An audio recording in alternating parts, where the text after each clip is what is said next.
I'm Hal Humphreys, and this is your weekly briefing from Pursuit Magazine and PI Education.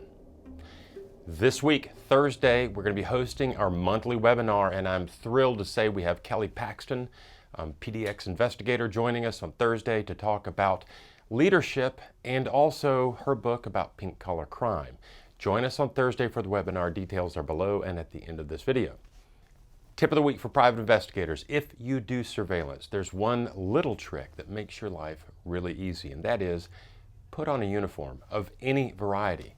Make sure it's not a FedEx uniform or UPS uniform or something like that, but put on a uniform shirt.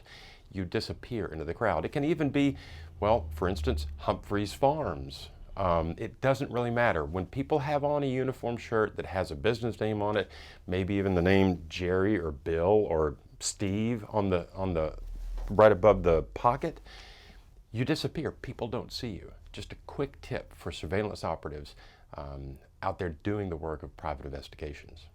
And finally, this month we've been talking about leadership, and there are some things that people do who are leaders in this business that just kind of set them apart.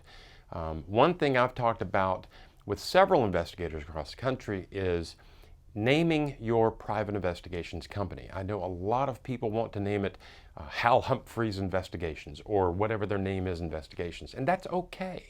But if you can come up with a firm name that is not your name, number one, it distances you a little bit. Number two, it might make it easier to sell that business down the line if you want to. And number three, and this is the really fun one, it gives you the chance to do some really cool branding. One of the leaders in our community, Brian Willingham, sent us this past week. It's his new logo, and on the side over here it says Diligentia Group.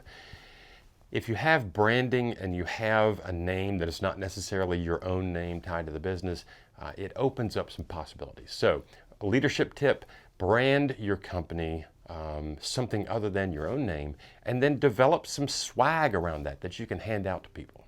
Just something to think about. I'm Hal Humphreys, and that's your weekly briefing from PI Education and Pursuit Magazine.